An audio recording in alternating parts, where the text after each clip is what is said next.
ಎಲ್ರಿಗೂ ನಮಸ್ಕಾರ. ಇವತ್ತಿನ ಅಣ್ಣ ಬಸವಣ್ಣನವರ 892ನೇ ಜಯಂತ್ಯೋತ್ಸವದ ಶ್ರೀ ಶ್ರೀ ಶ್ರೀ ಶಿವಕುಮಾರ ಸ್ವಾಮೀಜಿ ವೇದಿಕೆ ಮೇಲಿರುವಂಥ ಪರಮ ಪೂಜ್ಯ ಜಗದ್ಗುರು ಶ್ರೀ ಶ್ರೀ ಶ್ರೀ ಶಿವಕೇಂದ್ರೀಯ ದೇಶಕೇಂದ್ರ ಮಹಾಸ್ವಾಮಿಗಳ ಆಶೀರ್ವಾದವನ್ನು ಕೋರುತ್ತಾ, ಪರಮ ಪೂಜ್ಯ ಶ್ರೀ ಶ್ರೀ ಶ್ರೀ ಸಿದ್ಧಲಿಂಗ ಮಹಾಸ್ವಾಮಿಗಳ ಆಶೀರ್ವಾದವನ್ನು ಕೋರುತ್ತಾ, ಡಾಕ್ಟರ್ ಕರಿ ಬಸವೇಂದ್ರ ಶಿವಯೋಗ ಸ್ವಾಮಿಗಳ ಆಶೀರ್ವಾದವನ್ನು ಕೇಳ್ತಾ, ಡಾಕ್ಟರ್ ತ್ರಿನೇತ್ರ ಮಹಾಂತ ಶಿವಯೋಗಿ ಸ್ವಾಮಿಗಳ ಆಶೀರ್ವಾದವನ್ನು ಕೋರ್ತಾ, ವೇದಿಕೆ ಮೇಲಿರುವಂಥ ನಮ್ಮ ನಾಯಕರು, ಈ ರಾಜ್ಯದ ಕೈಗಾರಿಕಾ ಸಚಿವರು, ಮುಂದಿನ ಭವಿಷ್ಯದ ರಾಜ್ಯದ ನಾಯಕರು, ಈ ರಾಜ್ಯದ ಮುಖ್ಯಮಂತ್ರಿ ಆಗುವಂಥ ಎಲ್ಲ ಲಕ್ಷಣಗಳನ್ನು ಹೊಂದಿರುವಂಥ ಡಾಕ್ಟರ್ MB ಪಾಟೀಲ್ ಅವರೇ, ನಮ್ಮ ಜಿಲ್ಲೆಯ ಸುಪುತ್ರ, ಬಿಜೆಪಿಯ ರಾಜ್ಯ ಅಧ್ಯಕ್ಷರು, ಭವಿಷ್ಯದ ರಾಜ್ಯದ ನಾಯಕರಾದಂಥ ನನ್ನ ಮಿತ್ರರು ಆದಂತಹ ವಿಜೇಂದ್ರ ಅವರೇ,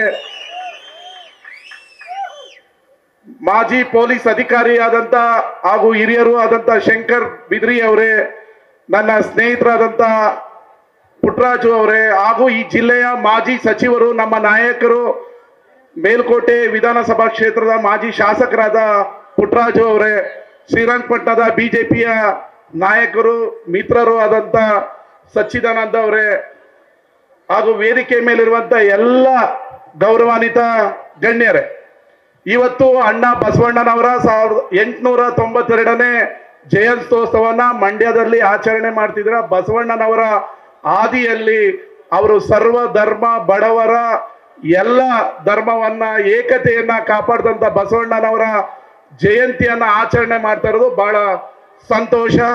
ನಾವೆಲ್ಲ ಬಸವಣ್ಣವರ ಆದಿಯಲ್ಲಿ ನಡೆಯೋಣ ಅಂತ ನಾನು ಕೇಳ್ಕೊತೀನಿ. ಅದೇ ರೀತಿ ಸಮಾಜದ ಬಹುದಿನಗಳ ಬೇಡಿಕೆ ಪರಮ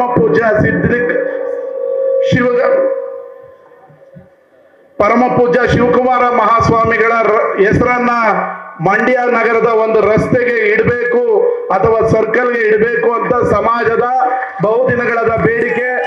ಇದನ್ನ ಮಂಡ್ಯ ಶಾಸಕನಾಗಿ ಮಂಡ್ಯ ನಗರಸಭೆಯಲ್ಲಿ ಮಂಡ್ಯದ ಪ್ರಮುಖ ರಸ್ತೆಗೆ ಡಾಕ್ಟರ್ ಶಿವಕುಮಾರ ಸ್ವಾಮೀಜಿಗಳ ಹೆಸರನ್ನ ನಾನು ಇಡ್ತೀನಿ. ಅದಕ್ಕೆ ಪರಮ ಪೂಜ್ಯ ಗುರುಗಳನ್ನ ಕರೆದು ಆ ರಸ್ತೆಯನ್ನ ಅದ್ದೂರಿಯಾಗಿ ಉದ್ಘಾಟನೆ ಮಾಡ್ತೀನಿ ಅಂತ ಹೇಳಿ ಈ ವೇದಿಕೆ ಮುಖಾಂತರ ಘೋಷಣೆಯನ್ನ ಮಾಡ್ತೀನಿ.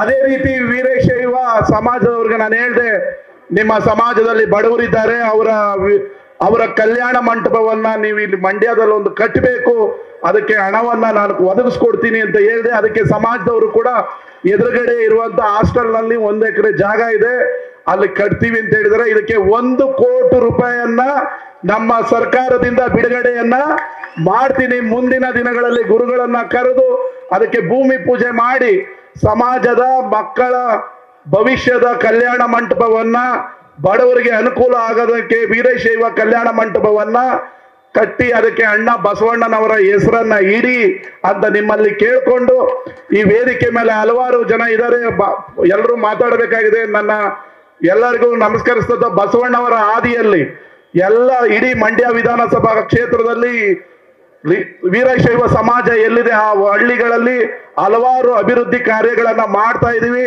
ಮೊನ್ನೆ ಆಲ್ಕೆರೆಯಲ್ಲಿ 1 ಲಕ್ಷ ಜನ ಸೇರಿದಂತ 25 ವರ್ಷಗಳ ನಂತರ ನಡೆದಂತ ಜಾತ್ರಾ ಮಹೋತ್ಸವವನ್ನ ಯಶಸ್ವಿಯಾಗಿ ಕೇವಲ 1 ತಿಂಗಳಲ್ಲಿ 2.5 ಕೋಟಿ ರೂಪಾಯಿ ಕಾಮಗಾರಿಯನ್ನ ನಿಮಗೆ ಮಾಡಿಕೊಟ್ಟು ಅದನ್ನ ಯಶಸ್ವಿಯನ್ನಾಗಿ ಮಾಡಿಕೊಟ್ಟಿದ್ದೀನಿ.